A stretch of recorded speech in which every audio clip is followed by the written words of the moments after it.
methylation and post-finasteride syndrome. Okay, in this video I really don't have right now time to do a lot of PFS videos. Okay, I did quite many on this topic, but let's talk about methylation because I think it needs to be addressed. Okay, so last 3 clients, the same pattern. Okay, elevated homocysteine, the first thing. Okay, so you can do simple tests. Okay, you can do simple tests for homocysteine, for active B12, for folate. Okay, so do these simple things if you are not sure about this. But my last 3 clients and guys I help with, okay, with the PFS, okay, they all have the same pattern. Okay, and I'm not talking about the other one because I think at least 50% of all guys have really messed up methylation, okay? And androgen signaling controls methylation more than all people realize, okay? Because DHT androgen receptors activity directly supports like methionine synthase activity. BHMT, it's like betaine homocysteine methyltransferase, okay? And hepatic methylation capacity, okay? So yeah, just to do this in plain English, it means it can elevate homocysteine. Homocysteine is an inflammatory marker. Homocysteine is also not good for aging, okay, because you will age faster. It can cause vascular damage, okay, problem with ED, okay, so because ADMA as a byproduct of homocysteine will block nitric oxide, okay, so in PFS, for example, IR signaling is functionally impaired, okay, so the enzymatic flux is low or lowering, therefore homocysteine accumulates, okay, so sometimes even you have normal B12 folate labs, you should go after active B12, okay, you will still have high homocysteine, okay, it's a signaling bottleneck, not a vitamin deficiency, okay, so in my case I also see like B12 deficiency, okay, and guys, I can tell you I eat a lot of meat, okay, even organ meat, yeah, so folate in my case is okay, yeah, homocysteine is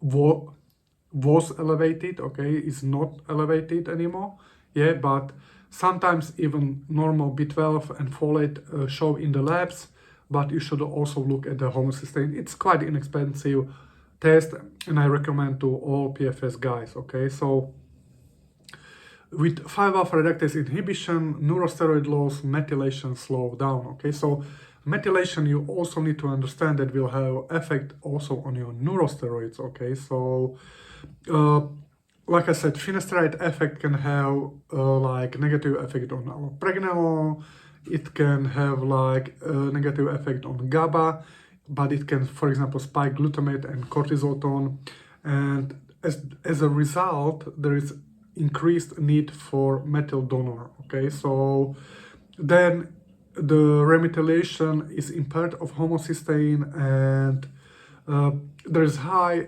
demand, low capacity state. You need to understand, you need to support methylation, okay, but do the test, okay, don't just simply guess, okay, but do the test, yeah, so for example, low FAD in PFS guys, methylation stalls even with adequate folate and B12, okay, that's the main reason, okay, so you can even add folate, but you will worsen the symptoms, okay, so if you need my help, under this video you will find a link for coaching, okay. Also oxidative stress, okay, diverts homocysteine away from remethylation, okay, so if your mitochondria is affected, you will have high reactive oxygen species, okay. Most guys with PFS, PSSD, they have low glutathione recycling, okay, so EL6, TNF-alpha, most of these are high in PSSD and PFS, okay, so for example, it is just you have gluten sensitivity, guys, yeah, and if your EL6 is rising, you are blocking 5-alpha reductase activity. This is my case, for example, okay? So somehow I have developed gluten sensitivity, okay? And I have increased IL-6 markers, okay? When I stop gluten, it's improving, but also I need to support it, okay? There are many things that you can do to support it, but even like raising IL-6 from different sources, okay? I name you one, like celiakia or gluten sensitivity, can also increase inflammatory cytokines, okay? So homocysteine gets pushed into transsulfuration stress. It can also accumulate if B6 is insufficient, okay? B6, I see it quite often on like nutritional test, is insufficient in many PFS clients, okay? The problem is, even if you like supplement with B6, okay? I had one client right now. The problem is you need to also have a, since specific dose, you also need to have a active form of B5 if you are using B6, okay? You need to understand, because yeah, hyperlactin, PSSD, what guys will do? Yeah, I will take more B6, okay? But B6, if you take normal B6, okay, and if you don't have fat, okay, so then you cannot convert to P5P, okay? Even if you take P5P, higher dose, okay, higher dose, we are talking about 15, 20 milligram, okay? And you don't have like, active form of B5, then you will run into problem like my last client, okay? Again, he just searched something on ChatGPT, yeah?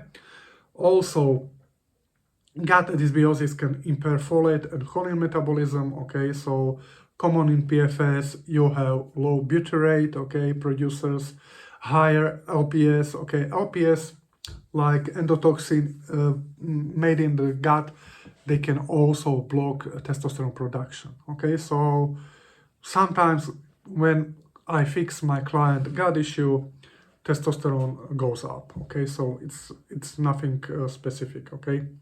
Also, estrogen imbalance worsen homocysteine clearance, okay?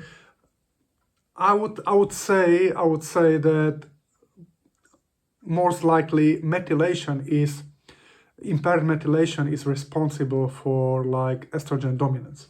This is my thinking, okay? And this of course have effect on homocysteine, okay? So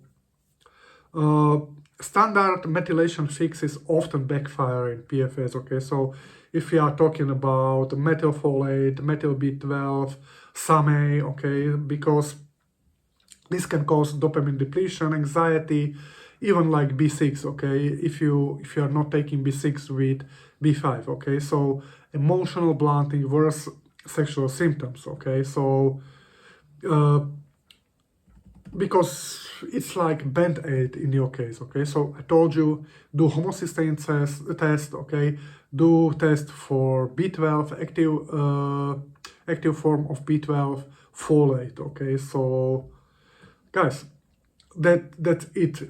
Like I said, it's not just more folate issue, okay, or B12 issue, okay, so don't get this from doctors, okay, so please do the check, and if you need my help, you will find the link under this video for a coaching.